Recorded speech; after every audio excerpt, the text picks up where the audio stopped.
ഗുരുവായൂരപ്പാ, നാം എന്താ ഈ കാണണേ? രുദ്രൻ നമ്പൂതിരിയുടെ വാക്കുകൾ ഇടറി. മഹേശ്വരൻ നമ്പൂതിരിയും ചന്ദ്രയും ഒപ്പമുണ്ട്. അവർ പൂമുഖത്ത് നിന്ന് മുറ്റത്തേക്ക് നോക്കുകയാണ് ഭീതിയോടെ. അദൃശ്യ ശക്തികളുടെ പ്രത്യാക്രമണം ചെറുത്താണ് മന്ത്രവാദി കാളിയാട്ട മാധവൻ നായർ തൃക്കണാപുരം മനയുടെ പൂമുഖത്തേക്ക് വന്നുകൊണ്ടിരിക്കുന്നത്. പൂമുഖത്തിന്റെ വരാന്തയിൽ കിടുകിടാ വിറച്ചു നിൽക്കുകയാണ് കാര്യസ്ഥൻ രാമൻ നായർ. മഴയും ഭയവും നിമിത്തം അടുത്തേക്ക് ചെല്ലാനാവാത്ത നിസ്സഹായാവസ്ഥയിലായിരുന്നു മനയിലുള്ളവർ. ഒരുവിധം പൂമുഖപ്പടിയോളം എത്തിയ മാധവൻ നായർ നിന്നു കിതച്ചു.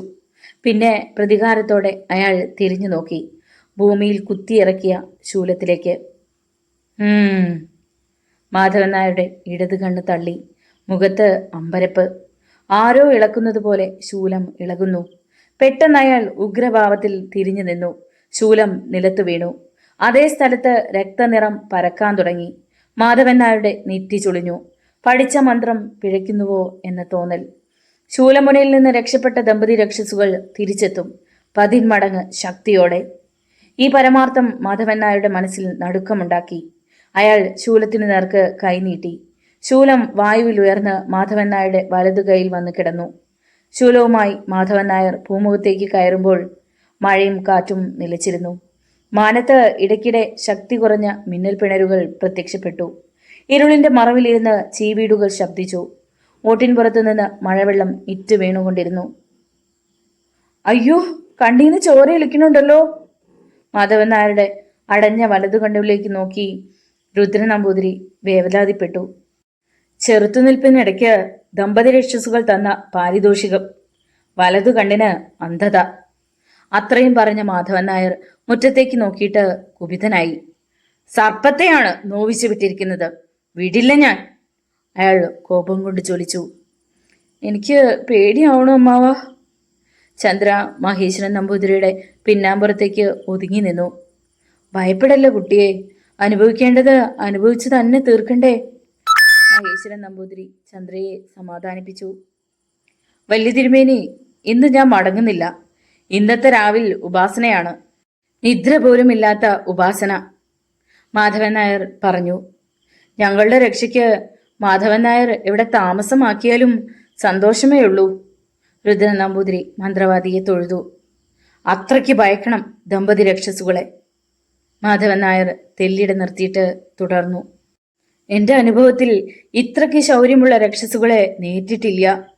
ഇതുവരെ മനയിലുള്ളവരോടാണ് പ്രതികാരമെങ്കിൽ ഇന്നു മുതൽ അവർക്ക് ഞാനും ശത്രുവാ. ഈശ്വര, വയസ്സുകാലത്ത് നമുക്ക് ഇതൊന്നും കാണാനും കേൾക്കാനുമുള്ള കരുത്തില്ല.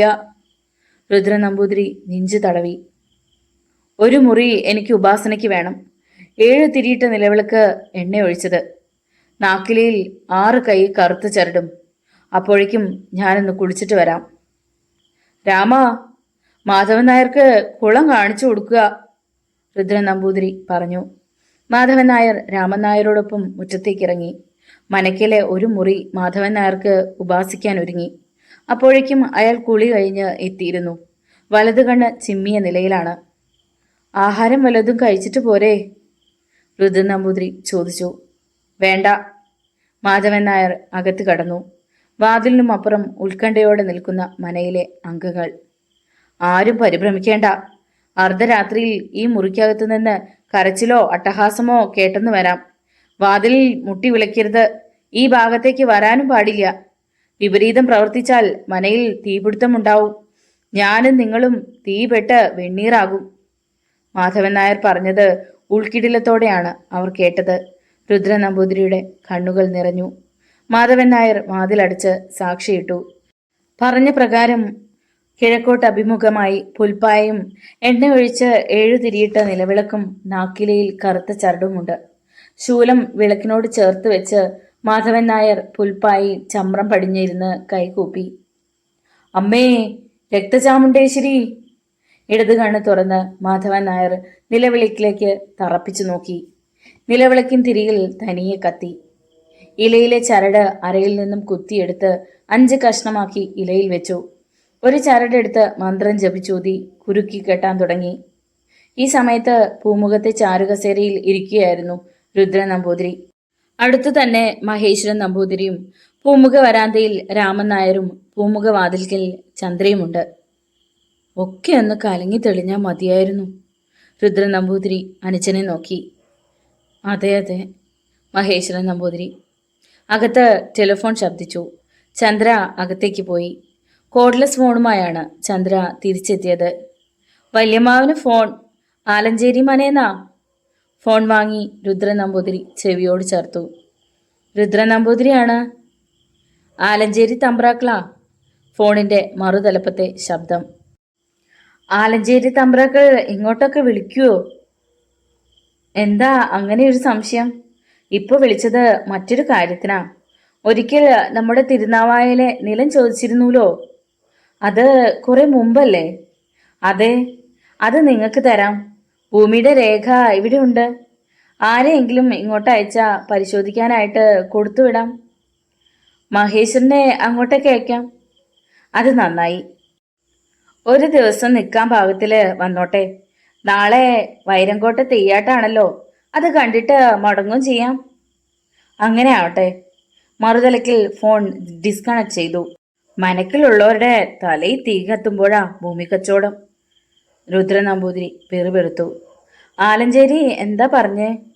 മഹേശ്വരൻ നമ്പൂതിരി ചോദിച്ചു. തിരുനാവായ നാവാമുകുന്ദ ക്ഷേത്രത്തിന്റെ വടക്ക് ഭാഗത്ത് ആലഞ്ചേരിയുടെ ഒരു നിലമുണ്ടല്ലോ. ഒരിക്കൽ ആലഞ്ചേരിയോട് നാം അത് തരുമെന്ന് ചോദിച്ചു. ചന്ദ്ര ഡോക്ടർ ഭാഗം പഠിച്ചു കഴിഞ്ഞ തിരുനാവായയില് ഒരാശുപത്രി. അതായിരുന്നു നാം നിരീച്ചെ. തരാന്ന് ഇപ്പോഴാ മറുപടി കിട്ടിയേ. മനക്കിലെ ദുരിതങ്ങൾ യോഗം എന്ന് വെച്ച് കണ്ണായ സ്ഥലം ചുരുങ്ങിയ വിലയ്ക്ക് കിട്ടിയാൽ വേണ്ടെന്ന് വെക്കണോ? മഹേശ്വരൻ നമ്പൂതിരി ചോദിച്ചു. നമുക്ക് വാങ്ങാം. നാളെ നീ ആലഞ്ചേരിക്ക് പോയിക്കോളൂ. വൈരങ്കോട്ട് ഭഗവതി ക്ഷേത്രത്തിലെ തെയ്യാട്ടുത്സവം കണ്ട് മറ്റന്നാൾ രാവിലെ തിരിച്ചെത്തിയാൽ മതി. ശരി. മഹേശ്വരൻ നമ്പൂതിരി സമ്മതിച്ചു. രാവേറെ ചെന്നു. തൃക്കണാപുരം മനയിൽ വിളക്കണഞ്ഞു. മനയിലെ ഉപാസനാ മുറിയിൽ ഇരുന്ന് മാധവൻ നായർ 5ാമത്തെ ചരടും ജപിച്ച് കുരുക്കിട്ടു. അയാളുടെ ശരീരം വിയർത്തൊഴുകിയിരുന്നു. ജപിച്ച മന്ത്രച്ചടറുകൾ കടലാസിൽ പൊതിഞ്ഞ് വിളക്കിനു മുമ്പിൽ വെച്ച മാധവൻ നായർ ശൂന്യതയിലേക്ക് കൈനീട്ടി. കൈവെള്ള ചുരുട്ടി മന്ത്രം ജപിച്ച് മന്ത്രച്ചരടിന്റെ പൊതിക്കുമീതെ കാണിച്ചു. ഭസ്മം വീണു. ഭിത്തിയിലെ ക്ലോക്ക് ശബ്ദിച്ചു. മാധവൻ നായർ ക്ലോക്കിലേക്ക് നോക്കി. അർദ്ധരാത്രി. ചമ്രം പടിഞ്ഞ കാൽമുട്ടിലേക്ക് കൈത്തണ്ടകൾ നിവർത്തി വെച്ച് മാധവൻ നായർ മിഴിചിമ്മി ധ്യാനനിരതനായി. പെട്ടെന്ന് അയാൾ കണ്ണു തുറന്ന് മുറിയുടെ തെക്കുകിഴക്കേ മൂലയിലേക്ക് നോക്കി. അവിടെ ചുമരിൽ നിന്നും രക്തം ഒലിച്ചിറങ്ങുന്നു. 6 അടി നീളത്തിൽ അത് ഒഴുകി. രക്തമൊഴുകുന്ന ഭാഗത്തേക്ക് വലതുകൈ ചുരുട്ടി വിരൽ ചൂണ്ടി. നിൽക്കവിടെ! മാധവൻ നായരുടെ ഉഗ്രശാസനയിൽ ഒഴുകുന്ന രക്തം നിശ്ചലമായി. ചുമർ ചിത്രത്തിന് ജീവൻ വെച്ചതുപോലെ ഒഴുകി നിന്ന രക്തം ഒരു യുവതിയായി രൂപം കൊണ്ടു. തൂവെള്ള വസ്ത്രം ധരിച്ച യുവതി പൊട്ടിച്ചിരിച്ചു. അവളുടെ വായിൽ കൂർത്ത കോമ്പലുകൾ. നിർത്ത! മാധവൻ നായർ ഗർജിച്ചു. പൊട്ടിച്ചിരി നിലച്ചു. ഉഗ്ര ശ്വാസോച്ഛ്വാസത്തോടെ അവൾ അയാളെ തുറച്ചു നോക്കി.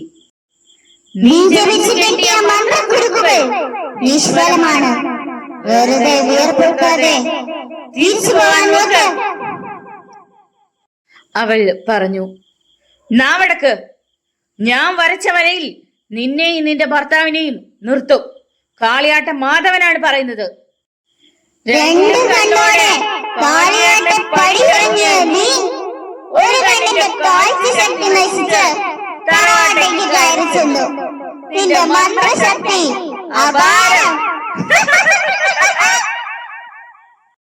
അവൾ കളിയാക്കി ചിരിച്ചു.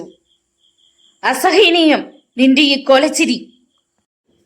കാളിയാട്ട മോനവാ, നീ കൊടുത്ത മാന്ത്രിക ചരടുകൾ കെട്ടിക്കൊണ്ട് തന്നെ ഈ മനയിലെ ഓരോ അംഗവും എന്റെ മുന്നിൽ വരും. വിളക്കത്തണയുന്ന പാറ്റയെ പോലെ ഓരോന്നിനെയും ഞാൻ കൊല്ലും. ഏറ്റവും ഒടുവിൽ നിന്നെ ഇടതു കണ്ണും കുത്തിപ്പൊട്ടിച്ച് നിന്നെ ഭൂമുഖത്ത് നിന്ന് തന്നെ തുടച്ചു മാറ്റും.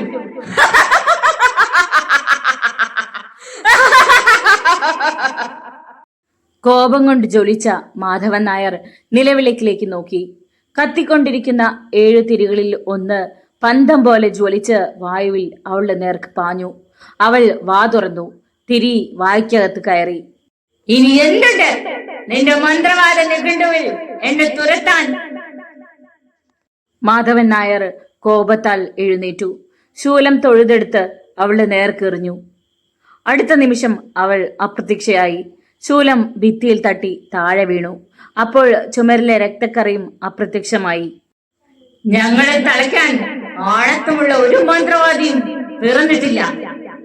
മുറിക്കുള്ളിൽ അശരീരി ഉയർന്നു. മാധവൻ നായർ നാലുപാടും കണ്ണോടിച്ചു. ആരെയും കണ്ടില്ല.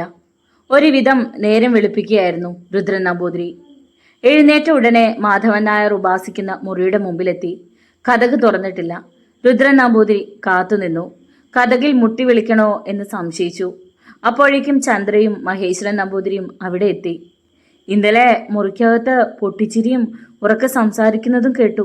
ഒരു പോള കണ്ണടച്ചിട്ടില്ല, ചന്ദ്ര പറഞ്ഞു. ഞാനും കേട്ടു. മരവിച്ച പോലെ കിടക്കുകയായിരുന്നു. മഹേശ്വരൻ നമ്പൂതിരി ചന്ദ്രയെ നോക്കി. രുദ്രൻ നമ്പൂതിരി ഇരുവരെയും കണ്ണോടിച്ച് ശാന്തമായി പറഞ്ഞു. അങ്ങനെയൊക്കെ ഉണ്ടാവുമെന്ന് പറഞ്ഞതല്ലേ മാധവൻ നായര്? വാതിൽപ്പാളികൾ തുറക്കപ്പെട്ടു. ശൂലവും പിടിച്ച് ഭാണ്ഡവും ചുമലിലേറ്റി മാധവൻ നായർ അവരെ നോക്കി പുഞ്ചിരിച്ചു.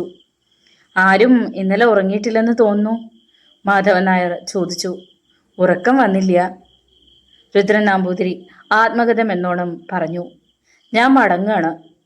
കുളിയും മറ്റും കഴിഞ്ഞു. 7:30 നാഴിക വെളുപ്പിന്. രുദ്രൻ നമ്പൂതിരി അപ്പോഴാണ് മാധവൻ നായരുടെ നെറ്റിത്തടം ശ്രദ്ധിച്ചത്. 3 നേർരേഖ ഭസ്മക്കുറിക്ക് നടുവിൽ ഉണങ്ങാത്ത കളഭക്കുറിയും കുങ്കുമപ്പൊട്ടും. മാധവൻ നായർ തുടർന്നു. ഇതുവരെ ജപത്തിലായിരുന്നു. വീട്ടിൽ ചെന്നിട്ട് വേണം ഉപാസനാമൂർത്തിക്ക് വിളക്ക് വയ്ക്കാൻ. മകൻ ചന്തു വീട്ടിലില്ല. ചായ അതിന് നിൽക്കുമ്പോഴേക്ക് അങ്ങ് എത്താൻ വൈകും. 5 മന്ത്രച്ചരടുണ്ട്. രാമൻ നായരടക്കം എല്ലാവരും കെട്ടിക്കോളൂ. 1 ബാക്കിയുണ്ടാവും. അത് ആവശ്യം വന്നാൽ എടുക്കാം. മാധവൻ നായർ കടലാസ് പൊതി രുദ്രൻ നമ്പൂതിരിക്ക് കൊടുത്തു. ഒഴിപ്പിക്കൽ? രുദ്രൻ നമ്പൂതിരി മടിച്ചു ചോദിച്ചു. അടുത്ത പൗർണമി നാളിൽ. തലേ ദിവസം ഞാൻ എത്തും. 21 ദിവസത്തേക്കാണ് അടക്കം കണ്ടത്. അതിനിടയ്ക്ക് ദമ്പതി രക്ഷസിന്റെ ഉപദ്രവം ഉണ്ടാകുമോ? ദമ്പതികളായ 2 പേരാണ് രക്ഷസ്. ഇതിൽ പുരുഷൻ എപ്പോഴും അദൃശ്യനായിരിക്കും. സ്ത്രീക്കാണ് ശൗര്യം. ചരട് കെട്ടിയവരെ സ്പർശിക്കാൻ ദമ്പതി രക്ഷസിനാവില്ല. പ്രത്യക്ഷപ്പെട്ട് ഭയപ്പെടുത്താം. ഒരു കാരണവശാലും ചരട് അഴിച്ചു വെക്കരുത്. അടുത്ത പൗർണമി രാവ് കഴിയുന്നതുവരെ. ഉവ്വ്, രുദ്രൻ നമ്പൂതിരി ശിരസിളക്കി. പൂമുഖത്തേക്ക് നടന്ന് മാധവൻ നായർ തൃക്കണാപുരം മനയുടെ പടികളിറങ്ങി. കുളി കഴിഞ്ഞെത്തിയ മനക്കിലെ അംഗങ്ങൾക്കും കാര്യസ്ഥൻ രാമൻ നായർക്കും രുദ്രൻ നമ്പൂതിരി ചരട് കെട്ടിക്കൊടുത്തു. അവശേഷിച്ച ഒരെണ്ണം കടലാസിൽ പൊതിഞ്ഞ് രുദ്രൻ നമ്പൂതിരി സൂക്ഷിച്ചു. മഹേശ്വരൻ വൈകിക്കണ്ട, ആലഞ്ചേരി മനയിലേക്ക് പോവാൻ ജീപ്പ് എടുത്തോളൂ, രുദ്രൻ നമ്പൂതിരി പറഞ്ഞു. ഉച്ചയോടെ മഹേശ്വരൻ നമ്പൂതിരി ആലഞ്ചേരി മനയിലേക്ക് പോവാനൊരുങ്ങി. അമ്മാവൻ മടങ്ങുന്നത് എപ്പോഴാണ്? ചന്ദ്ര മഹേശ്വരൻ നമ്പൂതിരിയുടെ അടുത്തെത്തി. നാളെ രാവിലെ തമ്പ്രാക്കളെ കണ്ട ശേഷം വൈരങ്കോട്ട തെയ്യാട്ടം കണ്ട് മടങ്ങാം. നെയ്യപ്പം തിന്ന 2 കാര്യം. ആലഞ്ചേരിയെ കാണലുമായി തെയ്യാട്ടവും കാണാം അല്ലേ? കുസൃതി നിറഞ്ഞ ചോദ്യം.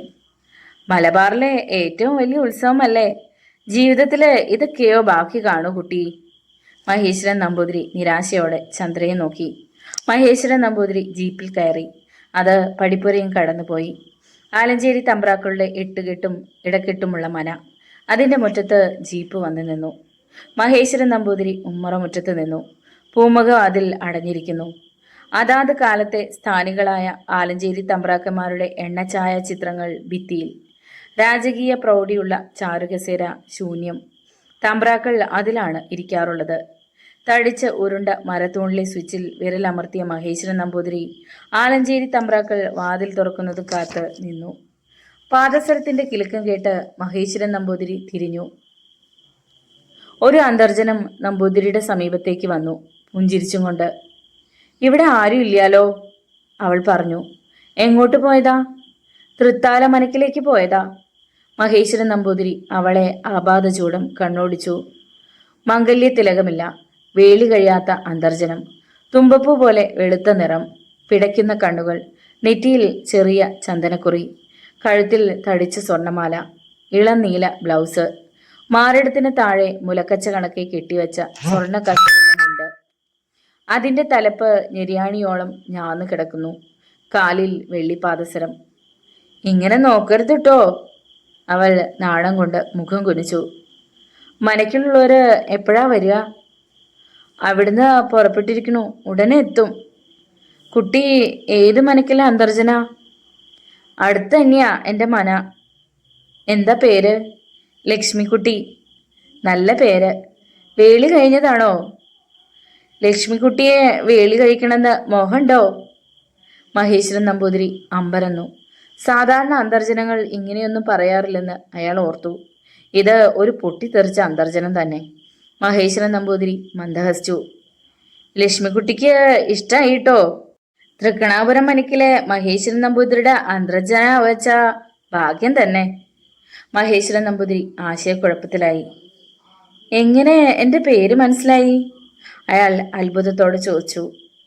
മഹേശ്വരൻ നമ്പൂതിരിയെ മാത്രമല്ല, രുദ്രൻ നമ്പൂതിരി, ചന്ദ്ര, പിന്നെ കാര്യസ്ഥൻ രാമനായർ, ഇവരെയൊക്കെ എനിക്കറിയാം. പിന്നെ മടങ്ങുമ്പോൾ ഞാനും ഉണ്ടാവും. അത്രയ്ക്കിഷ്ടായിന്നേ. അവൾ ഓടി. ഏയ്, ഒന്ന് നിൽക്കുക, ചോദിക്കട്ടെ. മഹേശ്വരൻ നമ്പൂതിരി പിന്നാലെ ചെന്നെങ്കിലും അവൾ വാഴത്തോപ്പിലെങ്ങോ മറഞ്ഞു കഴിഞ്ഞിരുന്നു. ഛേ, വിശദമായി ചോദിച്ചറിയാനും തരായില്ല. മഹേശ്വരൻ നമ്പൂതിരി നിരാശനായി. കാറിന്റെ ശബ്ദം കേട്ടപ്പോഴാണ് സ്ഥലകാലബോധമുണ്ടായത്. ആലഞ്ചേരി തമ്പ്രാക്കൾ കാറിൽ നിന്നിറങ്ങി. ദൈവിക ചൈതന്യമുറ്റിയ തമ്പ്രാക്കൾ. ഷർട്ട് ധരിച്ചിട്ടില്ല. മുണ്ടും ചുമലിൽ ഒരു രണ്ടാം മുണ്ടും. കഴുത്തിൽ തടിച്ച രുദ്രാക്ഷമാല. എവിടുന്നാ? ആലഞ്ചേരി തമ്പ്രാക്കൾ മഹേശ്വരൻ നമ്പൂതിരിയുടെ നേർക്ക് മുഖമുയർത്തി. തൃക്കണാപുരം മനേന്നാ. ഓ, വന്നോളൂ. ആലഞ്ചേരി തമ്പ്രാക്കളുടെ മുഖത്ത് സന്തോഷം. തിണ്ണയിലെ കിണ്ടി പാദത്തിലേക്ക് ചെരിച്ച് രണ്ടുപേരും പാദം ശുചിയാക്കി ഉമ്മറത്തേക്ക് കയറി. ആലഞ്ചേരി തമ്പ്രാക്കൾ ചാരുകസേരയിലിരുന്നു. മഹേശ്വരൻ നമ്പൂതിരി ഒരു മരക്കസേരയിലും. നേരായോ വന്നിട്ട്? തമ്പ്രാക്കൾ തിരക്കി. അധികം നേരായില്ല. എന്താ നാമധേയം? മഹേശ്വരൻ, രുദ്രൻ നമ്പൂതിരിയുടെ നേരനുജൻ. വന്ന കാര്യം? തമ്പ്രാക്കൾ ഫോൺ ചെയ്ത് വരാൻ പറഞ്ഞിരുന്നുല്ലോ ഇന്നലെ. നാം തൃക്കണാപുരം മനയിലേക്ക് വിളിച്ചുന്നോ? ശുദ്ധ അസംബന്ധം, തമ്പ്രാക്കൾ പറഞ്ഞു. മഹേശ്വരൻ നമ്പൂതിരിയുടെ നെറ്റി ചുളിഞ്ഞു. ഫോൺ വന്നപ്പോ ഞാൻ മനയിലുണ്ടായിരുന്നല്ലോ. ഏട്ടനോടാ അവിടുന്ന് സംസാരിച്ച്. എന്ത് സംസാരിച്ചു എന്നാ പറയണേ? തിരുനാവായിലെ നിലം തൃക്കണാപുരം മനയ്ക്ക് തീരു തരാന്നും രേഖ നോക്കാൻ ഒരാളെ പറഞ്ഞേക്കണമെന്നും. ശിവ ശിവ, ആലഞ്ചേരി മനവഹകള് തീരെ വിറ്റ് ജീവിക്കേണ്ട ഗതികേടൊന്നും ഇവിടെ ആയിട്ടില്ല. 4 തലമുറ മുമ്പ് തൃക്കണാപുരം ആലഞ്ചേരി മനക്കാര് തമ്മില് കുടിപ്പകയുണ്ടായിരുന്നു എന്ന് കേട്ടറിവുണ്ട്. നമ്മെ പരിഹസിച്ചിട്ട് ആ കുടിപ്പക പുനഃസ്ഥാപിക്കാനാണോ രുദ്രൻ നമ്പൂതിരിയുടെ ലക്ഷ്യം? മഹേശ്വരൻ നമ്പൂതിരി ഞെട്ടി എഴുന്നേറ്റു. മനസ്സിൽ സങ്കല്പിക്കാത്തതാണ് ആലഞ്ചേരി തമ്പ്രാക്കൾ പറയുന്നത്. എനിക്ക് മറിച്ചാണ് തോന്നുന്നത്. ഫോൺ ചെയ്ത് വരുത്തിയിട്ട് അധിക്ഷേപിച്ച് ഇറക്കിവിട്ട് ആ കുടിപ്പക തുടങ്ങാൻ തമ്പ്രാക്കളല്ലേ ഒരുങ്ങുന്നത്? ആലഞ്ചേരി തമ്പ്രാക്കൾ ആലോചനയിലാണ്ടു. പിന്നെ മഹേശ്വരൻ നമ്പൂതിരിയെ നോക്കി. മഹേശ്വര, തീർച്ചയായും തെറ്റുപറ്റിയത് രുദ്രൻ നമ്പൂതിരിക്കാ. വേണ്ട, ആലഞ്ചേരി തമ്പ്രാക്കളുമായുള്ള കുടിപ്പക എന്താണെന്ന് എനിക്കറിയില്ല. തൃക്കണാപുരം മനയിലെ താളിയോലക്കെട്ടിൽ ഒരു പക്ഷേ അതുണ്ടാവും. ചരിത്രം തിരുത്തേണ്ട. മഹേശ്വരൻ നമ്പൂതിരി ക്ഷുഭിതനായി. അങ്ങനെയെങ്കിൽ ഒരു കാര്യം ഓർക്കൂ നീയ്. തൃക്കണാപുരം മനയുമായി നേർക്കുനേരെ നിൽക്കാൻ ഇപ്പോഴും പ്രാപ്തിയുണ്ട് ആലഞ്ചേരിക്ക്. മനയിലെ വാൾ തുരുമ്പെടുത്തിട്ടില്ല. മഹേശ്വരൻ നമ്പൂതിരി പുറത്തിറങ്ങി. പിന്നെ തിരിഞ്ഞു നിന്നു. ഇത്രയും നിരീച്ചില്ല. ആലഞ്ചേരിക്ക് മറുപടി പറയാൻ അവസരം കൊടുക്കാതെ മഹേശ്വരൻ നമ്പൂതിരി ജീപ്പിൽ കയറി ഓടിച്ചു പോയി. റോഡരികിലെ ടെലിഫോൺ ബൂത്തിന് മുമ്പിൽ ജീപ്പ് നിർത്തി മഹേശ്വരൻ നമ്പൂതിരി ബൂത്തിൽ കയറി തൃക്കണാപുരം മനയിലേക്ക് ഡയൽ ചെയ്തു. ഞാനാ മഹേശ്വരൻ. പോയ കാര്യം എന്തായി? ആലഞ്ചേരിയെ കണ്ടില്ലേ? മറുതലക്കിൽ രുദ്രൻ നമ്പൂതിരി. കണ്ടു. തൃക്കണാപുരം മനയും ആലഞ്ചേരി മനയും തമ്മിൽ കുടിപ്പകയുണ്ടായിരുന്നുവോ? പഴംപുരാണങ്ങളൊക്കെ പറഞ്ഞോ? പഴംപുരാണമല്ല, 4 തലമുറ മുമ്പ് വരെ നിലനിന്നിരുന്ന കുടിപ്പക പിന്നെയും കുത്തിപ്പൊക്കുകയാണ് ആലഞ്ചേരി തമ്പ്രാക്കൾ. നാണം കെടുത്തി അധിക്ഷേപിച്ച് വിടുകയായിരുന്നു ലക്ഷ്യം. ഫോൺ ചെയ്തിട്ടില്ലെന്നും മനയിലെ വാൾ തുരുമ്പെടുത്തിട്ടില്ലെന്നും പറഞ്ഞു. ഈശ്വര, നീ വേഗം മടങ്ങുക, തെയ്യാട്ട് കാണാൻ നിൽക്കണ്ട. മഹേശ്വരൻ നമ്പൂതിരി വാച്ചിൽ നോക്കി. മണി 5. കുറച്ചു നേരം വരവുകൾ കണ്ടിട്ട് മടങ്ങാം. സൂക്ഷിക്കണം, 4 തലമുറയ്ക്ക് മുമ്പുണ്ടായിരുന്ന തമ്പ്രാക്കന്മാരുടെ വിഷം അയാൾക്കും ഉണ്ടാവും. പക വന്നാ എന്ത് ചെയ്യാൻ മടിക്കില്ല. ധാരണ വിടാതെ നോക്കാം. മറുതലയ്ക്കൽ ഫോൺ ഡിസ്കണക്ട് ചെയ്തു. വൈരങ്കോട് ഭഗവതി ക്ഷേത്രത്തിലേക്കുള്ള കൊടിവരവിന്റെ ചെറു സംഘങ്ങൾ ഗതാഗതക്കുരുക്കുണ്ടാക്കി. ഇനി രാത്രി 12 മണിവരെ റോഡ് ബ്ലോക്ക് ആവും. മഹേശ്വരൻ നമ്പൂതിരി ജീപ്പ് ഒതുക്കിയിട്ട് വരവുകൾ കണ്ടു. കൊടുങ്ങല്ലൂർ അമ്മയുടെ അനുജത്തിയാണ് പല്ലാറ് ദേശവും വാണരുളുന്ന വൈരങ്കോട്ടമ്മ. മലബാറിലെ പ്രമുഖ ദേവീക്ഷേത്രം. ജനലക്ഷങ്ങൾ അണിനിരക്കുന്ന നാട്ടുതാലപ്പൊലി. വിവിധ വർണ്ണങ്ങൾ തുന്നിപ്പിടിപ്പിച്ച നീളൻ വഴിപാട് കൊടിയുമായി നടവിളിയും കൊണ്ട് നീങ്ങുന്ന സംഘങ്ങളെ മഹേശ്വരൻ നമ്പൂതിരി കൗതുകത്തോടെ കണ്ടുനിന്നു. കാട്ടാളിനും പൂതവും തിറയുമുണ്ട്. കുറവനും കുറത്തിയും പൊയ്ക്കാളയും ഏറുകാളയും വരവിന് പകിട്ടു പകർന്നു. സമയം ഏറെ നീങ്ങി. മഹേശ്വരൻ നമ്പൂതിരി വാച്ചിൽ നോക്കി. 12 മണി. ഇനി നിൽക്കാൻ വയ്യ. അയാൾ ജീപ്പിൽ കയറി മുന്നോട്ട് കുതിച്ചു. നല്ല നിലാവ്. കുറ്റിപ്പുറം റോഡ് വിജനം. ജീപ്പ് തൃക്കണാപുരം പാലത്തിന്റെ സമീപം എത്താറാവുന്നു. ഏയ് മഹേശ്വരൻ നമ്പൂതിരി! ശബ്ദം കേട്ട് മഹേശ്വരൻ നമ്പൂതിരി തിരിഞ്ഞു നോക്കി. അവൾ. ആലഞ്ചേരി മനയിൽ കണ്ട അന്തർജനം ലക്ഷ്മിക്കുട്ടി. മഹേശ്വരൻ നമ്പൂതിരി ജീപ്പ് നിർത്തി. നീ? അയാൾ അമ്പരന്നു. അവൾ പുഞ്ചിരിച്ചു. വായിൽ കൂർത്ത പല്ലുകൾ. ദഹിപ്പിക്കും വിധമുള്ള നോട്ടം. അമ്മേ ഭഗവതി! മഹേശ്വരൻ നമ്പൂതിരിക്ക് തല ചുറ്റുന്നതായും രക്തം കട്ടിപിടിക്കുന്നതായും തോന്നി. അവൾ പൊട്ടിച്ചിരിച്ചു. ലക്ഷ്മിക്കുട്ടി! മഹേശ്വരൻ നമ്പൂതിരി ഭയന്ന് വിറച്ചു. അവൾ അയാളുടെ കയ്യിൽ കെട്ടിയ മന്ത്രച്ചരടിലേക്ക് രൂക്ഷമായി നോക്കി കോപം കൊണ്ട് ജ്വലിച്ചു. ഞാൻ ലക്ഷ്മിക്കുട്ടിയല്ല! മഹേശ്വരൻ നമ്പൂതിരി ജീപ്പിൽ നിന്നും ചാടിയിറങ്ങി. ഒപ്പം അവളും. ഇരുവരും മുഖാമുഖം. അരുത്, എന്നെ ഉപദ്രവിക്കരുത്! അവൾ പൊട്ടിച്ചിരിച്ചു.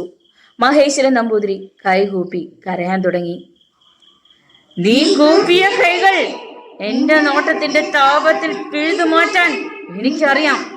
കൈകളല്ല എനിക്ക് ആവശ്യം. എന്റെ കണ്ണുകളിൽ നീ പിടഞ്ഞ് പിടഞ്ഞ് മരിക്കുന്നത് കാണണം. അതിനാണ് തന്ത്രത്തിൽ നിന്നെ ആലഞ്ചേരിയിലേക്ക് വരുത്തിയത്.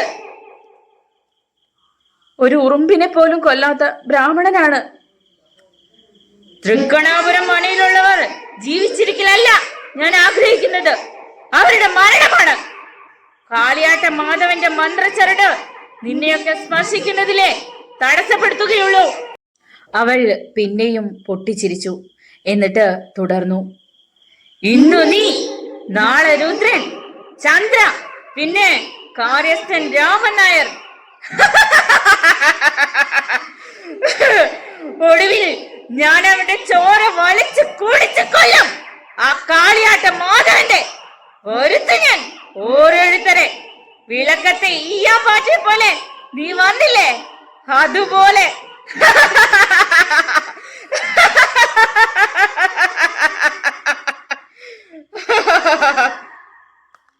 പേടിച്ചു വിറച്ച മഹേശ്വരൻ നമ്പൂതിരി 4 ഭാഗവും നോക്കി. രക്ഷിക്കാൻ ദൈവദൂതനെ പോലെ ഒരാളെങ്കിലും വന്നിരുന്നെങ്കിൽ. ഒടുവിൽ മഹേശ്വരൻ നമ്പൂതിരി ഓടി. രക്ഷിക്കണേ! ഓട്ടത്തിനിടയിൽ അയാൾ പലവട്ടം വിളിച്ചു കൂവി. ഭാരതപ്പുഴയ്ക്ക് കുറുകെയുള്ള തൃക്കണാപുരം. മുകളിലെത്തിയ മഹേശ്വരൻ നമ്പൂതിരി തിരിഞ്ഞു നോക്കി. തൊട്ടു പിന്നാലെ അവളുണ്ട്. വിരിച്ചിട്ട തലമുടിയും കൂർത്ത പല്ലുകളും ദഹിപ്പിക്കുന്ന നോട്ടവുമായി. പാലത്തിനും അപ്പുറത്തു നിന്ന് ആരോ നടന്നു വരുന്നു. സമാധാനത്തിന്റെ നേർക്കിരണം കണ്ട മഹേശ്വരൻ നമ്പൂതിരി അലറിക്കരഞ്ഞ് അയാളുടെ അടുത്തേക്ക് ഓടി. മഹേശ്വരൻ നമ്പൂതിരി മുണ്ട് തടഞ്ഞു വീണു. വീണെടുത്ത് കിടന്ന് അയാൾ പൊട്ടിക്കരഞ്ഞു. എഴുന്നേൽക്കാൻ കഴിഞ്ഞില്ല. അത്രയ്ക്ക് ഓടി തളർന്നിരുന്നു മഹേശ്വരൻ നമ്പൂതിരി. എന്തുപറ്റി മഹേശ്വരൻ നമ്പൂതിരി? തൊട്ടു മുന്നിൽ അയാൾ. മുഖമുയർത്താതെ തിരിഞ്ഞു നോക്കിയിട്ട് മഹേശ്വരൻ നമ്പൂതിരി പറഞ്ഞു. ഒരു രക്ഷസ് എന്നെ കൊല്ലാൻ വരണു. മരണത്തെ ധീരതയോടെ സ്വീകരിക്കൂ. പാവം, എഴുന്നേറ്റാലും. മഹേശ്വരൻ നമ്പൂതിരി മെല്ലെ എഴുന്നേറ്റ് നന്ദിയോടെ അയാളുടെ നേർക്ക് മുഖമുയർത്തി. അമ്മേ! മഹേശ്വരൻ നമ്പൂതിരി അലറിക്കരഞ്ഞു. തല ചുറ്റുന്നതായും കണ്ണിൽ ഇരുട്ട് പടരുന്നതായും തോന്നി. മഹേശ്വരൻ നമ്പൂതിരിയുടെ മുന്നിൽ നിൽക്കുന്ന പുരുഷരൂപത്തിന്റെ കഴുത്തിനു മീതെ തല ഉണ്ടായിരുന്നില്ല. അയാൾ തിരിഞ്ഞോടി.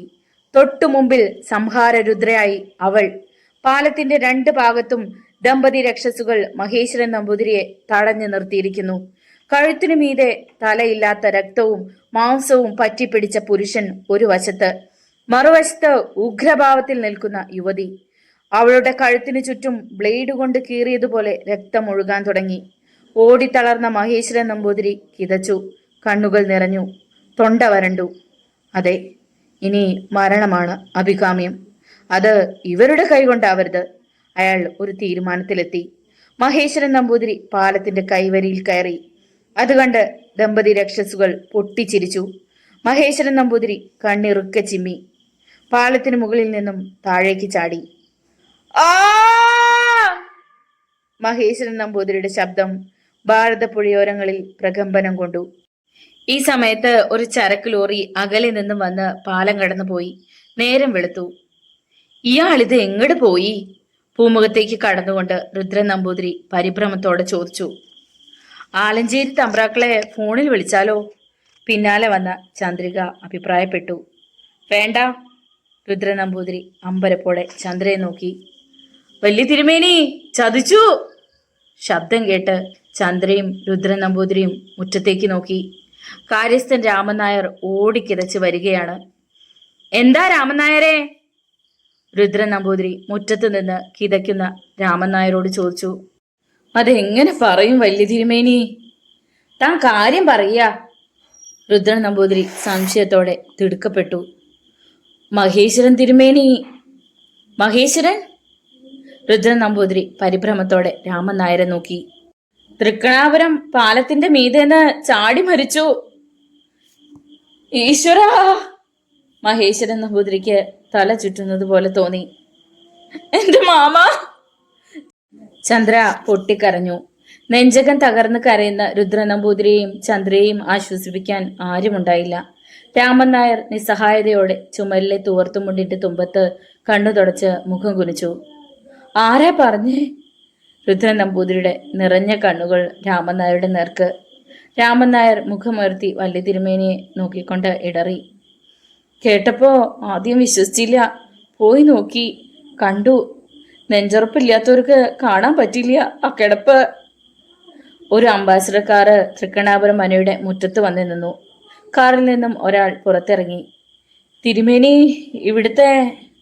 അയാൾ വാക്കുകൾ മുഴുമിപ്പിച്ചില്ല. അറിഞ്ഞു. രുദ്രൻ നമ്പൂതിരി വിങ്ങിപ്പൊട്ടി. അവിടം വരെ ഒന്ന് വന്നൂടെ? അയാൾ ചോദിച്ചു. ആവാം. രുദ്രൻ നമ്പൂതിരി മെല്ലെ എഴുന്നേറ്റു. രാമൻ നായരെ, നിങ്ങൾ ഇവിടെ ഉണ്ടാവണം. തിരുമേനി പൊയ്ക്കോളൂ, ഞാൻ ഇവിടെ തന്നെ ഇരിക്കാം, രാമൻ നായർ പറഞ്ഞു. മറ്റൊന്നും കൊണ്ടല്ല, സ്വർണ്ണക്കുട്ടി വിഷമിച്ചിരിക്കുക. രുദ്രൻ നമ്പൂതിരിയുടെ കണ്ടമിടറി. രുദ്രൻ നമ്പൂതിരിയും കൊണ്ട് കാർ പടിപ്പുരയിലേക്ക് കുതിച്ചു. തൃക്കണാപുരം പാലത്തിന്മേലും ഭാരതപ്പുഴയിലെ മണൽ പരവതാനിയിലും പുരുഷാരം. പാലത്തിലൂടെ വരുന്ന വാഹനങ്ങൾ വേഗത കുറച്ചു. ബസ്സുകളിലെ യാത്രക്കാർ എത്തി നോക്കി. റോഡ് വക്കത്ത് വാഹനങ്ങൾ പാർക്ക് ചെയ്തിട്ടുണ്ട്. അതിൽ 2 പോലീസ് ജീപ്പുകളും. പാലത്തിന്റെ അരികു പറ്റി താഴേക്ക് ഇറങ്ങുന്നവരും കയറുന്നവരുമുണ്ട്. ഓ, വല്ലാത്ത മരണം! എന്തിനയാൾ ആത്മഹത്യ ചെയ്തു? അവിവാഹിതനാണത്രേ. ജഡം കണ്ട് മടങ്ങുന്നവർ ഇങ്ങനെ ഓരോന്ന് അടക്കം പറഞ്ഞു. അംബാസഡർക്കാർ റോഡിന്റെ അരികത്ത് വന്ന് നിശ്ചലമായി. അതിൽ നിന്നും രുദ്രൻ നമ്പൂതിരി ഇറങ്ങി. മുഖത്ത് ദുഃഖം ഘനീഭവിച്ചിരിക്കുന്നു. കണ്ണുകൾ ഈറനണിഞ്ഞ നിലയിൽ. മരിച്ച തിരുമേനിയുടെ ജ്യേഷ്ഠനാ? ആരോ മറ്റൊരാളോട് വിശദീകരിച്ചു. എവിടെയാ? രുദ്രൻ നമ്പൂതിരി കഥനഭാരത്തോടെ കൂടെയുള്ള ആളോട് തിരക്കി. പുഴയിലേക്ക് ഇറങ്ങണം, ഈ അരുകി ചേർന്ന്, അയാൾ പറഞ്ഞു.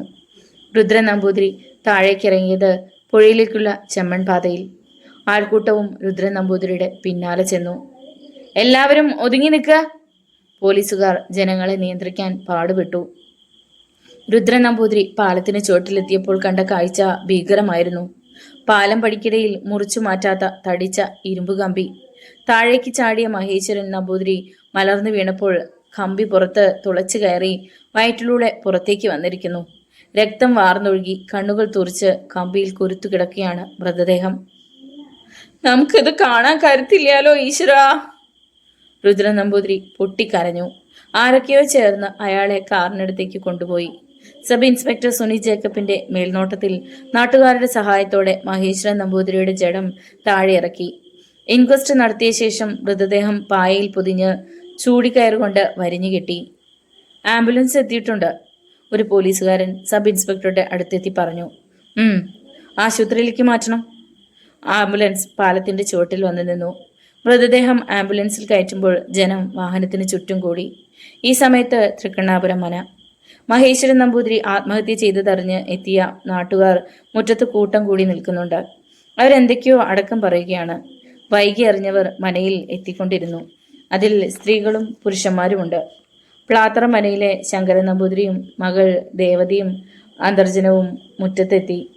ദേവതിയും അന്തർജനവും വരാന്തയിലൂടെ അകത്തേക്ക് പോയി. പൂമുഖത്തേക്ക് കയറുന്ന ശങ്കരൻ നമ്പൂതിരി മുഖമുയർത്തി. അവിടെ ചാരുകസേരയിൽ ജീവച്ഛവമായി തളർന്നു കിടക്കുകയാണ് രുദ്രൻ നമ്പൂതിരി. രുദ്രൻ നമ്പൂതിരിയുടെ കണ്ണുകൾ ശങ്കരൻ നമ്പൂതിരിയുടെ നേർക്ക്. അവൻ പോയി, നമ്മെ തനിച്ചാക്കിയിട്ട്. രുദ്രൻ നമ്പൂതിരി വിങ്ങിപ്പൊട്ടി. കരയരുത്, മരിച്ചുപോയ ആളുടെ ആത്മാവിന് മോക്ഷം കിട്ടാൻ പ്രാർത്ഥിക്കുക. നമുക്ക് വേറെ എന്ത് ചെയ്യാൻ പറ്റും? ശങ്കരൻ നമ്പൂതിരി സമാധാനിപ്പിക്കാൻ ശ്രമിച്ചു. അകത്തളത്തിൽ എങ്ങു നിന്നോ ദീന രോദനമുയർന്നു. ശങ്കരൻ നമ്പൂതിരി കരച്ചിൽ കേട്ട ഭാഗത്തേക്ക് നോക്കി. ചന്ദ്രയാണ്, അവക്ക് ചെറിയമ്മാവന്റെ മരണം താങ്ങാനാവില്ല, രുദ്രൻ നമ്പൂതിരി പറഞ്ഞു. ആത്മഹത്യ ചെയ്യാൻ എന്താ കാരണം? ആത്മഹത്യയല്ല, നരഹത്യയാണ്. നമ്മുടെ നേരെ അനുജനെ കുടിപ്പക വെച്ച് കൊന്നതാണ്. ശങ്കരൻ നമ്പൂതിരിയുടെ കണ്ണുകൾക്ക് അമ്പരപ്പ്. ആര്? ആലഞ്ചേരി. നാം വിടില്ല, എണ്ണി എണ്ണി പകരം വീട്ടും. മനയുടെ ദുസ്ഥിതി ഒന്ന് ഒടുങ്ങട്ടെ. രുദ്രൻ നമ്പൂതിരിയുടെ നനവ് പരന്ന കണ്ണുകളിൽ കനലെരിഞ്ഞു. ആംബുലൻസ് തൃക്കണ്ണാപുരം മനയുടെ മുറ്റത്ത് വന്ന് നിന്നു. തൊട്ടു പിന്നാലെ പോലീസ് ജീപ്പും. മുറ്റത്ത് നിന്നിരുന്ന ജനമിളകി. അവർ ആംബുലൻസിന്റെ പിൻഭാഗത്ത് അണിനിരന്നു. രണ്ടുപേർ സ്ട്രെക്ചർ പുറത്തേക്ക് കൊണ്ടുവന്നു. അതിൽ വെളുത്ത തുണിയിൽ പൊതിഞ്ഞ മഹേശ്വരൻ നമ്പൂതിരിയുടെ മൃതദേഹം പൂമുഖത്ത് കിടത്തിയതോടെ രുദ്രൻ നമ്പൂതിരി അനുജന്റെ മുഖത്തോട് തലചേർത്ത് വിങ്ങിക്കരഞ്ഞു. നിയന്ത്രണം വിട്ട ചന്ദ്ര കൊടുങ്കാറ്റു കണക്കെ മഹേശ്വരൻ നമ്പൂതിരിയുടെ പാദഭാഗം സ്പർശിച്ച് പൊട്ടിക്കരഞ്ഞു.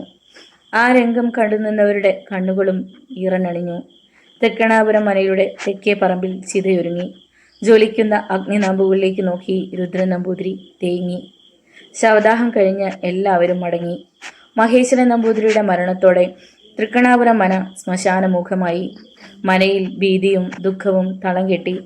2 ദിവസം കഴിഞ്ഞു. ശങ്കരൻ നമ്പൂതിരിക്ക് മാത്രം എന്തേ ഈ മനയോട് ഇത്ര പ്രതിപത്തി? രുദ്രൻ നമ്പൂതിരി പൂമുഖത്തേക്ക് നടക്കുന്നതിനിടയിൽ പിന്നാലെ വരുന്ന ശങ്കരൻ നമ്പൂതിരിയോട് ചോദിച്ചു.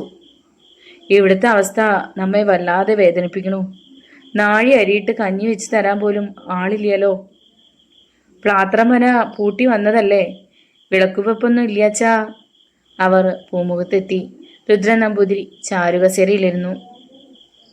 നങ്ങേലിയും ദേവതയും തിരിച്ചു പോവുകയാണ്. നമുക്ക് അച്ഛാ സദ്യകൾക്ക് കുംഭം കഴിയണം. അതുവരെ നാം ഇവിടെ നിൽക്കാം. ശങ്കരൻ നമ്പൂതിരി ബെഞ്ചിലിരുന്നു. ഇവിടുത്തെ കുശിനിക്കാരനായിട്ടല്ല, ഒരംഗത്തെ പോലെ ശങ്കരന് തൃക്കണ്ണാപുരം മനയിൽ കഴിയാം. പക്ഷേ തൻ്റെ കുടുംബ പശ്ചാത്തലം അങ്ങനെയല്ലല്ലോ. ഭാര്യയും വേളിപ്രായം എത്തിയ മകളുമില്ലേ. എന്നും നിൽക്കാൻ നമുക്കും പറ്റില്ല. കുംഭം കഴിയുന്നത് വരെ സന്തോഷമായി. അതിനിടയ്ക്ക് തൃക്കണ്ണാപുരം മനയ്ക്ക് ഒരു കുശിനിക്കാരെ ഏർപ്പാട് ചെയ്തു തരണം. ആവാം. നങ്ങേലി അന്തർജനവും ദേവതയും പൂമുഖത്തേക്ക് വന്നു. ചന്ദ്രയും ഒപ്പമുണ്ടായിരുന്നു. ശങ്കരൻ കുറച്ചു ദിവസം ഇവിടെ തങ്ങണോണ്ട് അന്തർജനത്തിനും മോൾക്കും വിരോധമില്ലല്ലോ, രുദ്രൻ നമ്പൂതിരി ചോദിച്ചു. ഇല്ല, കുറച്ച് ദിവസത്തേക്കല്ലേ. എന്തെങ്കിലും ആവശ്യം വന്നു വെച്ചാൽ ഫോൺ ചെയ്യാം, നങ്ങേലി അന്തർജനം പറഞ്ഞു. നങ്ങേലി അന്തർജനവും ദേവതയും യാത്ര പറഞ്ഞിറങ്ങി. ശങ്കരൻ ഒന്ന് അകത്തേക്ക് വരിക. രുദ്രൻ നമ്പൂതിരി എഴുന്നേറ്റു. ചന്ദ്രനും ശങ്കരൻ നമ്പൂതിരിയും പിന്നാലെ ചെന്നു. അകത്ത് അലമാര തുറന്ന് രുദ്രൻ നമ്പൂതിരി പറഞ്ഞു. ആ ചെറിയ കടലാസുപൂതി എടുക്കുക. ശങ്കരൻ നമ്പൂതിരി അലമാരയിലെ കടലാസുപൂതി എടുത്തു. രുദ്രൻ നമ്പൂതിരി തുടർന്നു. അതിൽ ഒരു മന്ത്രച്ചരടാ, വലത് കൈയിൽ കെട്ടിക്കോളൂ, ആത്മരക്ഷയ്ക്ക്. ഇതൊക്കെ എന്തിനാ? ശങ്കരൻ നമ്പൂതിരി ചരട് കെട്ടിക്കൊണ്ട് ചോദിച്ചു. തൃക്കണാപുരം മനയില് ദമ്പതി രക്ഷസുകളുടെ ഉപദ്രവമുണ്ട്. മന്ത്രവാദി കാളിയാട്ട മാധവൻ ജപിച്ച ചരടാണ്. രക്ഷസിനെ തളയ്ക്കോളം ഇത് കയ്യിൽ ബന്ധിക്കണം. ശങ്കരൻ നമ്പൂതിരിയുടെ കണ്ണുകളിൽ ഭയം പടർന്നു. മുറ്റത്ത് ജീപ്പ് വന്നു നിൽക്കുന്ന ശബ്ദം. ചന്ദ്ര ജനവാതിൽ വഴി മുറ്റത്തേക്ക് നോക്കി. വല്യമാവ, പോലീസാണ്. രുദ്രൻ നമ്പൂതിരി പൂമുഖത്തേക്ക് ചെന്നു. അപ്പോഴേക്കും ഇൻസ്പെക്ടർ സുനിൽ ജേക്കബ് പൂമുഖത്തേക്ക് കയറിയിരുന്നു. ഇൻസ്പെക്ടർ ഇരിക്കൂ. ചാരുകസേരയിലിരുന്നു കൊണ്ട് രുദ്രൻ നമ്പൂതിരി പറഞ്ഞു. താങ്ക്സ്. ഇൻസ്പെക്ടർ ബെഞ്ചിന്മേലിരുന്നു. പോലീസ് പറയുന്നത് കാതോർത്ത് ചന്ദ്ര പൂമുഖ പാളികൾ മറിഞ്ഞു നിന്നു. എന്തായി? രുദ്രൻ നമ്പൂതിരി ദൈന്യതയോടെ സബ് ഇൻസ്പെക്ടറെ നോക്കി. പോസ്റ്റ്മോർട്ടം റിപ്പോർട്ട് കിട്ടി. ഹാർട്ട് അറ്റാക്കാണ്. അറ്റാക്കോ? രുദ്രൻ നമ്പൂതിരി നെറ്റി ചുളിച്ചു. മരണകാരണം ഹൃദയസ്തംഭനമാണ്. പാലത്തിനു മുകളിൽ നിന്നും ചാടിയതും അറ്റാക്ക് സംഭവിച്ചിട്ടുണ്ടാവും. അടുത്ത നിമിഷത്തിൽ കമ്പി തുളച്ചു കയറി. ഇൻസ്പെക്ടർ ചന്ദ്രയെ ഒന്ന് നോക്കിയിട്ട് രുദ്രൻ നമ്പൂതിരിയുടെ നേർക്ക് തിരിഞ്ഞിട്ട് ചോദിച്ചു. മഹേശ്വരൻ നമ്പൂതിരിക്ക് മാനസിക പ്രയാസങ്ങൾ വലുതും ഉണ്ടായിരുന്നോ? ഇല്ല. ജീപ്പ് 50 മീറ്റർ അകലെ നിർത്തിയിട്ടാണ് പാലത്തിന് മീതെ നിന്നും ചാടിയത്. ശരീരത്തിൽ കമ്പി തുളച്ച് കയറിയതല്ലാതെ വേറെ പരിക്കോ ക്ഷതമോ ഇല്ല. അന്വേഷണം എത്തി നിൽക്കുന്നത് ആത്മഹത്യയിലാണ്. മുന്നോട്ട് പോകാൻ പഴുതൊന്നുമില്ല. അന്വേഷണം വഴിമുട്ടി എന്നർത്ഥം. അങ്ങനെ പറയരുത്. കിട്ടിയ രേഖകളും സാഹചര്യ തെളിവുകളും വെച്ച് അന്വേഷണം പൂർത്തിയാക്കി. രുദ്രൻ നമ്പൂതിരി വല്ലാത്ത ഭാവത്തിൽ സബ് ഇൻസ്പെക്ടറെ നോക്കി. ഇൻസ്പെക്ടർ തുടർന്നു. മറ്റെന്തെങ്കിലും സംശയമുണ്ടെങ്കിൽ അന്വേഷിക്കാൻ ഡിപ്പാർട്ട്മെന്റ് ഒരുക്കമാണ്. രുദ്രൻ നമ്പൂതിരി ആലോചിച്ചു. മഹേശ്വരന്റെ മരണത്തിന് പിന്നിൽ ആലഞ്ചേരി തമ്പ്രാക്കളാണ്. വാളിന് തുരുമ്പ് പിടിച്ചിട്ടില്ലെന്ന് പറഞ്ഞത് ഭീഷണി സൂചനയാണല്ലോ. ഇക്കാര്യം ഇൻസ്പെക്ടറോട് പറഞ്ഞാലോ? അയാൾ മനസ്സിൽ പറഞ്ഞു. അരുത്. നിയമത്തിന് മുമ്പിലല്ല ആലഞ്ചേരിയോട് പൊരുതേണ്ടത്. കായികവും മാന്ത്രികവും തന്ത്രവും ഉപയോഗിച്ച് പ്രതിക്രിയയ്ക്കൊരുങ്ങണം. മനസ്സ് മന്ത്രിച്ചു. തിരുമേനി എന്താ ആലോചിക്കുന്നത്? ഇൻസ്പെക്ടർ ചോദിച്ചു. രുദ്രൻ നമ്പൂതിരി ചിന്തയിൽ നിന്ന് ഉണർന്നു. ഒന്നുമില്ല, വല്ല സൂചനയും കിട്ടിയാ അറിയിക്കാം. ഇൻസ്പെക്ടർ എഴുന്നേറ്റു. ഓക്കെ. ജീപ്പുമായി ഇൻസ്പെക്ടർ തിരിച്ചുപോയി. ഇതേ സമയം കാളിയാട്ട മാധവൻ നായരുടെ ഉപാസനാമൂർത്തി ക്ഷേത്രത്തിലെ ശ്രീകോവിലിനുള്ളിൽ ധ്യാന നിരതനായി ഇരിക്കുകയാണ് മാധവൻ നായർ. കത്തിച്ചു വെച്ച നിലവിളക്കുകളുടെ താപമേറ്റ് അയാൾ വിയർത്തൊലിക്കുന്നുണ്ട്. ചുവന്ന പൂക്കൾ കൊരുത്തി കെട്ടിയ നിരവധി മാലയണിഞ്ഞ രക്തചാമുണ്ടി വിഗ്രഹം. മാധവൻ നായരുടെ മുന്നിൽ നിണം കണക്കെ നിറഞ്ഞ ഗുരുതിയുള്ള ഓട്ടുരുളി. മാധവൻ നായർ ഇടതുകണ്ണ് തുറന്നു. അമ്മേ മഹാമായേ! ഭൂമിയും പാതാളവും ആകാശവും സഞ്ചരിച്ച് സത്യം പുലരാൻ അവതരിച്ച ദേവി! അടിയൻ ജപിച്ചു കൊടുത്ത രക്ഷാചരട് കെട്ടിയ തൃക്കണ്ണാപുരം മനയിലെ മഹേശ്വരൻ നമ്പൂതിരി ആത്മഹത്യ ചെയ്തിരിക്കുന്നു. ആരാണ് ഇതിനുത്തരവാദി? അടിയന് ഈ ഗുരുതി ജലോപരിയിൽ അത് വെളിവാക്കി തരണമേ. കൈകൂപ്പി വണങ്ങിയ മാധവൻ നായർ ഗുരുതിയിലേക്ക് നോക്കി. ദമ്പതി രക്ഷസുകളുടെ രൂപം ഗുരുതിയിൽ തെളിഞ്ഞു. മാധവൻ നായർ അമ്പരന്നു. ഭക്ത! വിഗ്രഹത്തിൽ നിന്നും അശരീരി ഉയർന്നു. മാധവൻ നായർ ചെവി കൂർപ്പിച്ചു. അശരീരി തുടർന്നു. നിന്റെ മന്ത്രച്ചരടിന് ഊറ്റം കുറഞ്ഞതുകൊണ്ടല്ല അങ്ങനെ സംഭവിച്ചത്. ചരടുള്ളത് കൊണ്ട് അവർക്ക് ആ ലഗ്നത്തെ സ്പർശിക്കാൻ ഭയവുമാണ്. സാധു ബ്രാഹ്മണനെ അവരുടെ യഥാർത്ഥ രൂപം കാട്ടി പേടിപ്പിച്ച് ആത്മഹത്യ ചെയ്യിപ്പിച്ചതാണ്. അശരീരി നിലച്ചു. മാധവൻ നായർ കോപാന്തനായി. തൊഴുതെഴുന്നേറ്റ് മനസ്സിൽ ചില തീരുമാനങ്ങൾ നെയ്തെടുത്ത് പുറത്തിറങ്ങിയപ്പോൾ തൊഴുതു നിൽക്കുന്ന ചന്തുവിനെയാണ് കണ്ടത്.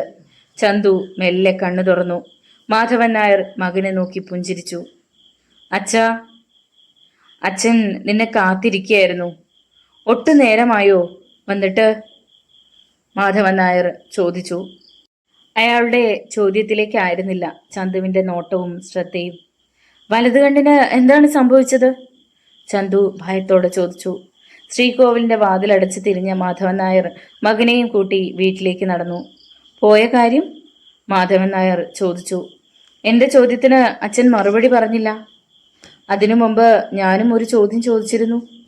മാധവൻ നായർ മകനെ തറപ്പിച്ചെന്ന് നോക്കി. ഞാൻ കുറച്ചു നേരമായി വന്നിട്ട്, ചന്തു പറഞ്ഞു. മാധവൻ നായർ അമർത്തി മൂളി. അവർ ഉമ്മറത്തെത്തി. മാധവൻ നായർ കസേരയിലിരുന്നു. ചന്തുവിൻ്റെ മനസ്സ് പിടച്ചു. വലത് കണ്ണിന് എന്താണ് സംഭവിച്ചതെന്ന് അച്ഛൻ ഇനിയും പറയുന്നില്ലല്ലോ എന്നോർത്തു. പോയ കാര്യം? മാധവൻ നായർ മകനെ നോക്കി. ഉത്തമത്തിൽ കർമ്മം ചെയ്തു. കോഴിയെ വെട്ടിയില്ല. പത്മമിട്ട് ഉപ്പ് ചേർക്കാത്ത ഉഴുന്നുവടയും തണ്ണീരാമൃതം നിവേദിച്ചു. ചന്ത് പറഞ്ഞു. മാധവൻ നായർ ഇടതു കണ്ണ് തുറന്ന് മകനെ നോക്കി. പിന്നെ ശാന്ത ഗംഭീരഭാവത്തിൽ പറഞ്ഞു. അച്ഛനിപ്പോ ഇടതു കണ്ണിനെ കാഴ്ചയുള്ളൂ. പരിഭ്രമത്തോടെ ചന്തു മാധവൻ നായരുടെ അരികത്തിരുന്നു. എന്തുണ്ടായി? തൃക്കണാപുരം മനയിൽ ദമ്പതി രക്ഷസിന്റെ ശല്യം. അവരുടെ ശക്തി ഒന്ന് കാണാൻ മനക്കിലോളം ചെന്നു. പ്രസവിച്ചു കിടക്കുന്ന നാഗങ്ങളെപ്പോലെയാണ് അവറ്റ.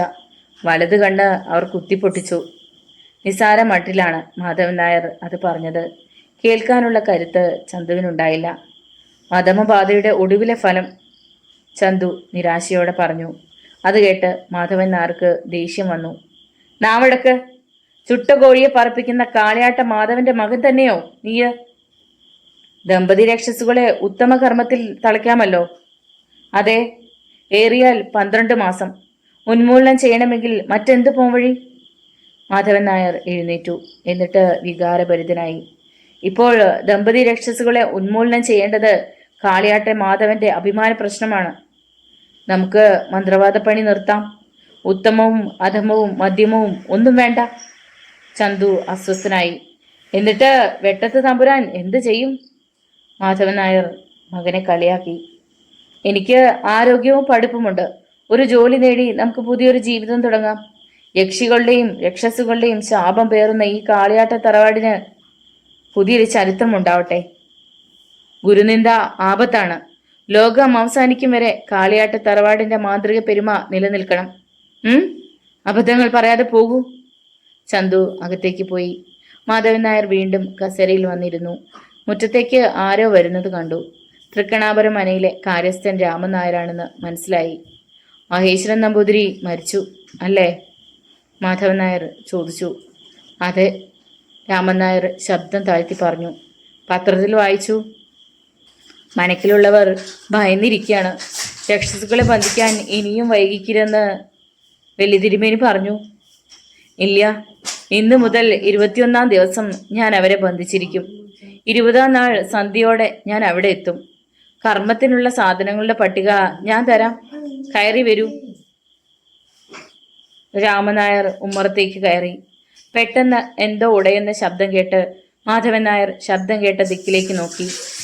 ഭിത്തിയിലെ കണ്ണാടി പൊട്ടി തകർന്നതാണ്.